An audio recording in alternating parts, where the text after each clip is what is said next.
ఈ ప్రశ్నే కనుక సెహన్షాయి అడిగుంటే అప్పుడు ఆయనకి ఏమి జవాబు చెప్పాలో అదే చెప్పేవాణ్ణి. అంతేకాకుండా నన్ను ఖాన్ బాబా అని పిలుచుకుంటూ వస్తాడు నా దగ్గరికి. నన్ను తన తండ్రి లాంటి వాడిగా భావిస్తాడు అతను. అమ్మీ అని తను నన్ను పిలుస్తాడు. మహామంత్రి హోదా నాకు ఉంది. ఉండొచ్చు, కానీ అది రాజభవనం వెలుపల. మీరు రాజకీయ వ్యవహారాలకి దూరంగా ఉంటే మీకు చాలా మంచిది. దూరంగా ఉండబోయేది మీరే. ఇలాగే సెహన్షా నమ్మకస్తుల్ని హతమారుస్తుంటే జరిగేదది. మహామంగా, నేను పాలించేది జలాల్ మస్తిష్కాన్ని మాత్రమే. నేను ఎలా చెప్తే తను అలాగే చేస్తాడు. అల్లా దయ వల్ల మీ ఆలోచన నిజం కావచ్చు. సెహన్షా వేట నుంచి తిరిగొస్తే నేను తనని చూడదలిచానని చెప్పండి. తమర్ని మళ్ళీ మళ్ళీ కలుస్తూనే ఉంటాను. ఖుదాఫిజ్. ఖుదాఫిజ్.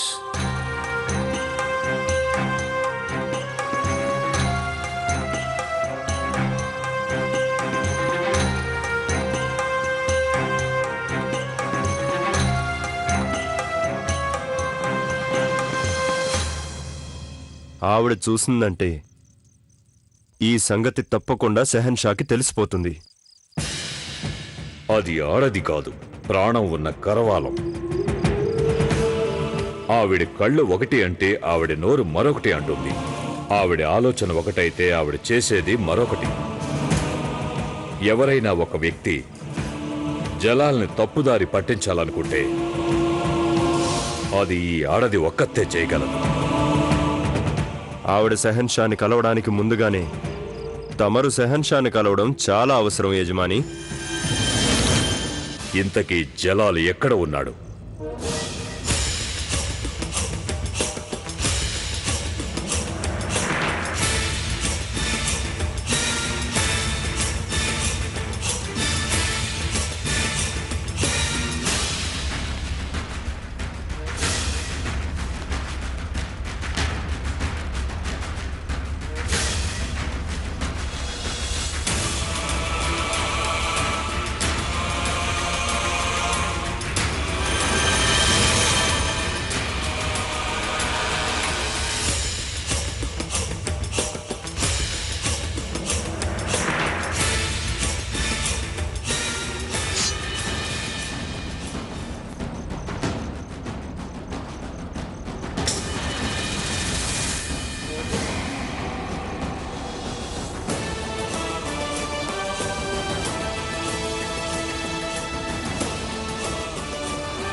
ఇదిగో, నువ్వు చల్లగాలి లోపలికి రాకుండా అడ్డం వస్తున్నావు. నువ్వు నీ గుర్రాన్ని పల్లకీకి ముందుగా తీసుకుపో.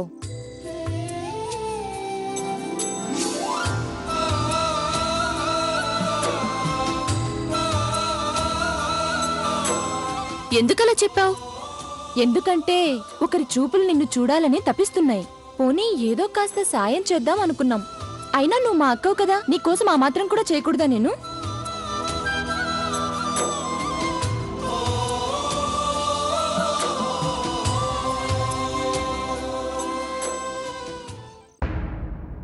మహారాజా, జలాలుద్దీన్కి సంబంధించి ఒక ముఖ్యమైన సమాచారం తెలిసింది. ఏమిటా సమాచారం? ఆయన మారు విషయాలు వేసుకోవడంలో సిద్ధహస్తుడట. దాని ముఖ్య లక్ష్యాలకు వాడుకుంటాడట. ఏమిటా లక్ష్యం? తను ఏదైనా ఒక రాజ్యం మీద దాడి చేయడానికి ముందు మారువేషంలో అక్కడికి వెళ్తాడట. దాని ద్వారా అక్కడి దారులు, భవనాలు, సైనిక బలగాల వివరాలు తెలుసుకుంటాడట. తను ఏ వేషమైనా వేసుకోగల సమర్థుడు. సామాన్యుడి వేషం రైతు వేషం, వ్యాపారస్తుడి వేషం. ఇటీవల జలాలుద్దీన్ని షాన్పూర్ వద్ద, షరీఫుద్దీన్ శిబిరాల వద్ద చూశారని తెలిసింది. ఆ తర్వాత అతన్ని మళ్ళీ ఎవరూ చూడలేదు. ఆ ప్రాంతం ఆమేరుకి చేరువలో ఉంది. అంటే అతను ఒకవేళ ఆమేరుకు వచ్చినా రావచ్చు. జలాల్ ఇక్కడికి వస్తాడని నాకు నమ్మకం లేదు.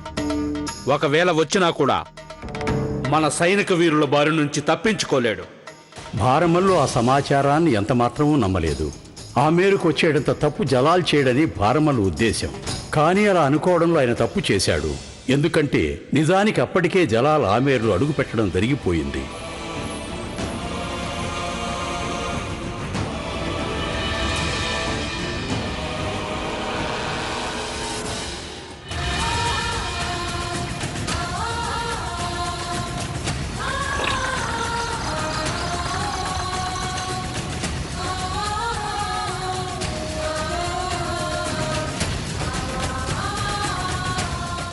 ఆగండి, పల్లకీని అక్కడే దించేయండి.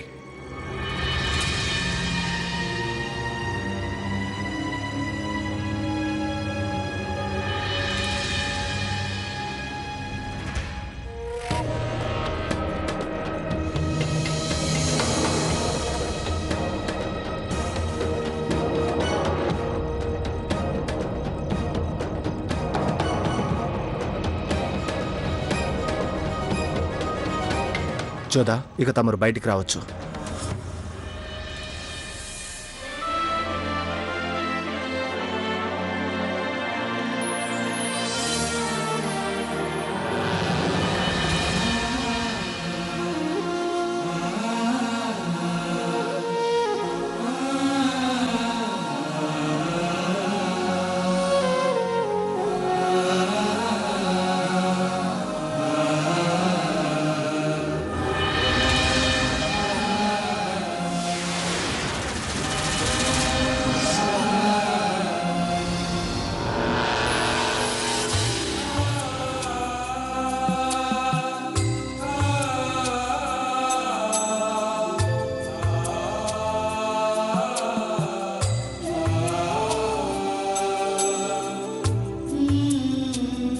నేను మిమ్మల్ని ఒక మాట అడగొచ్చా?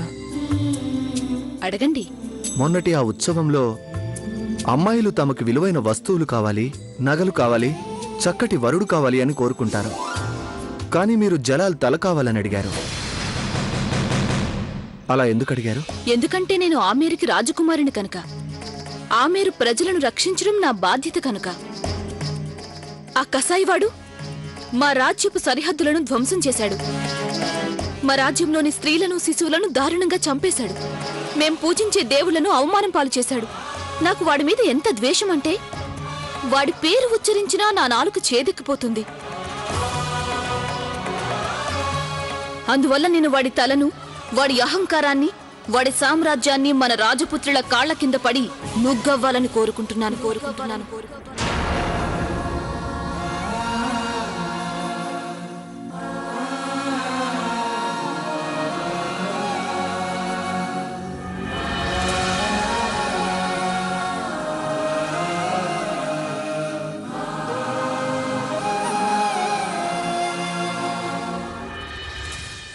తొలిచూపులోనే మిమ్మల్ని ప్రేమించాను. ఇప్పుడు తమరి ద్వేషాన్ని కూడా ప్రేమించకుండా ఉండలేను. అందుకే మీకు నేను వాగ్దానం చేస్తున్నాను. నా ఒంట్లో చివరి రక్తం బొట్టు వరకు తమర్ని, తమ ప్రజల్ని కాపాడుతానని మాటిస్తున్నాను.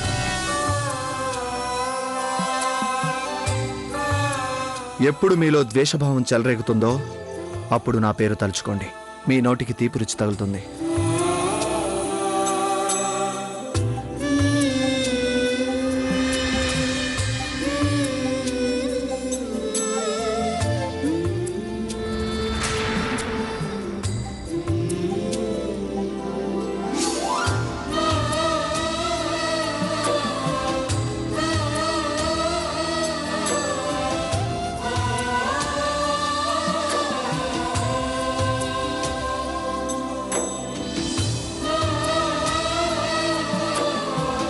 ఆ ఇద్దరి జంట ఎంత చక్కగా ఉందో కదా. ఆ జలాల్ శిరస్సును ఆ రాజకుమారుడు తప్పక తీసుకొస్తాడు. తనకి కాబోయే భార్యకి చేసిన వాగ్దానాన్ని నిలబెట్టుకుంటాడు. చక్కగా చెప్పావు. ఆ రాకుమారుడు అమేరులో అడుగు పెడుతూనే ఆ మొగలాయి గూఢాచారిని పట్టి బంధించేశాడు. అలాంటి వాడికి జలాల తల నరకడం కష్టం కాదులే. ఆయన గూఢాచారిని కూడా ఎక్కడో బంధించే ఉంటాడు. మొగలాయి ఖైదీలను అదిగో అక్కడ బంధించారు.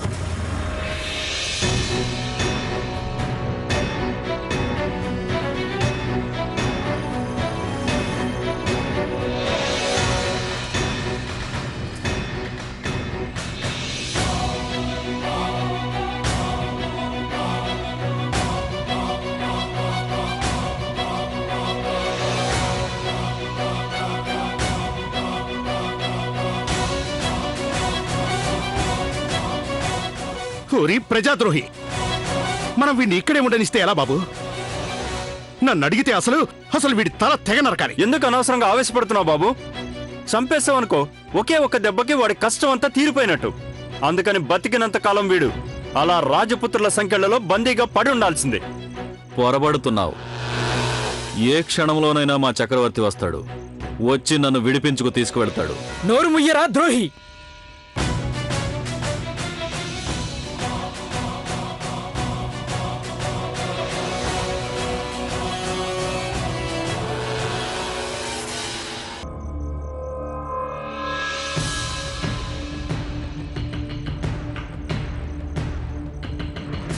వీడికి ఏమీ ఇవ్వనవసరం లేదు. వీడిని ఇంకా కఠినంగా బాధ పెట్టండి. అప్పుడే వీడు మనకు మొగలాయి సైన్యం, ఆ జలాల్ రహస్యాలని చెప్పేస్తాడు. తను చాలా దగ్గరలో ఉన్నాడు.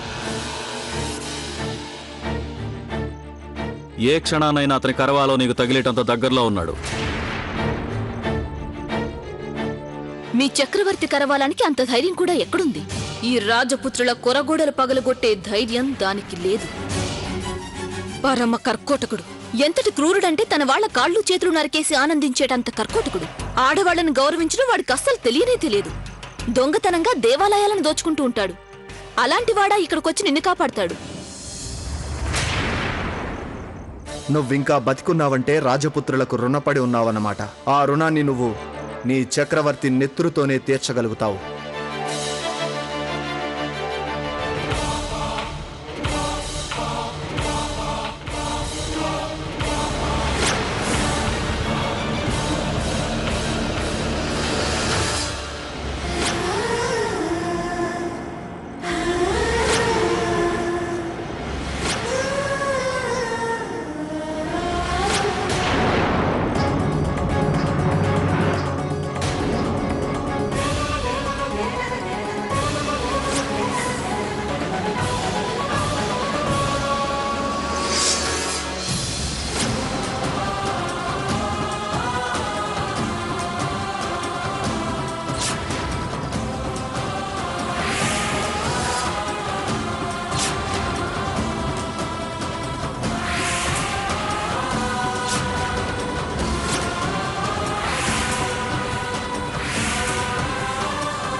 నువ్వా రోజు అక్కడ నది ఒడ్డుకి దేనికోసం వచ్చావు?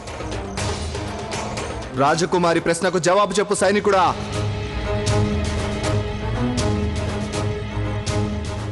నాలాంటి వాడికి అక్కడికి వచ్చే అనుమతి లేదని నాకు తెలుసు. కానీ నన్నేం చేయమంటారు? మీ రాజ్యానికి రాకుండా నిగ్రహించుకోలేకపోయాను. మా రాజ్యానికా? ఏ రాజ్యం వాడివి నువ్వు?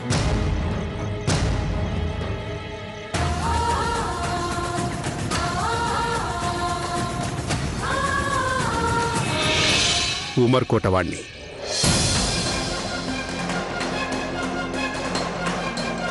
అయితే నువ్వు రాజపుత్ర సైనికుడివని నిరూపించు.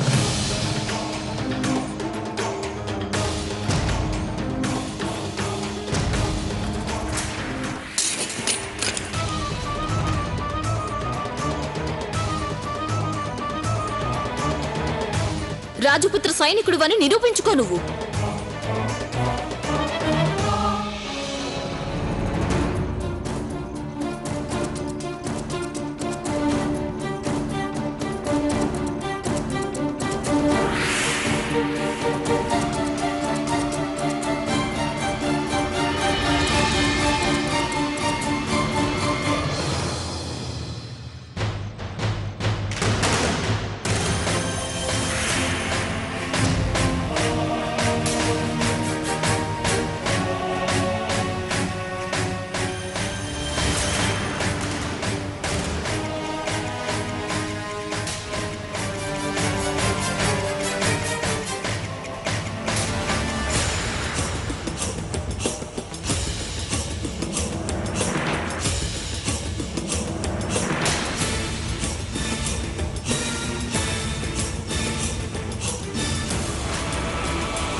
అది చాలు. అనుమానం వచ్చింది, తీర్చుకున్నాను. ఆ మొగలాయిలు ఎప్పుడు ఎక్కడ దూరిపోతారో చెప్పలేం. ఇక్కడ పరిస్థితి అంతా అనుమానభరితంగానే ఉంది. గాల్లో ఎంతటి విషం ఉందంటే మనిషి శ్వాస పీల్చుకున్నా పీల్చుకోకపోయినా ప్రమాదం తప్పదు. అయినా తమరు సరిగ్గానే చెప్పారు.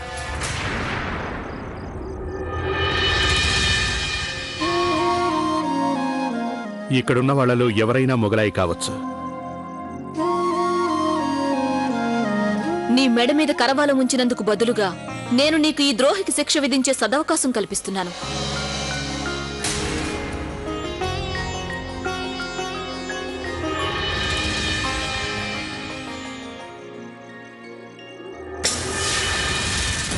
ఈ విషయంలో నన్నడిగితే తమరు ఎలాంటి సందేహాలు పెట్టుకోవలసిన అవసరం లేదు రాజకుమారి గారు.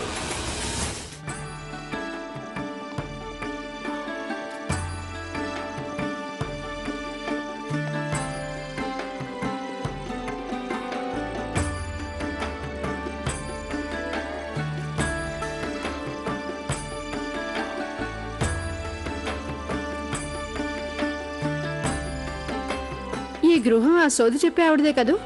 అవును. ఏం చెప్పదలుచుకున్నా ఆవిడికి? చెప్పేదేముంది, మొదట ఆహ్వానం అమ్మవారికి ఇస్తాను, రెండవది ఆవిడకిస్తాను. మా కుటుంబంలో వాళ్ళకి వాళ్ళ మీద చాలా నమ్మకం. నా దృష్టిలో ఆవిడొక మనిషే తప్ప దేవుడు కాదు కదా. మనిషి అన్నాక తప్పులు చేయకుండా ఉంటారా? ఈ రోజు మొదటిసారిగా సోదమ్మ చెప్పిన భవిష్యత్తు తప్పు కాబోతోంది. ఓం హ్రీం క్లీం కాళీమాతాయ నమః. ఓం హ్రీం క్లీం కాళీమాతాయ నమః. ఓం హ్రీం క్లీం కాళీమాతాయ నమః. ఓం హ్రీం క్లీం కాళీమాతాయ నమః. ఓం హ్రీం క్లీం కాళీమాతాయ నమః.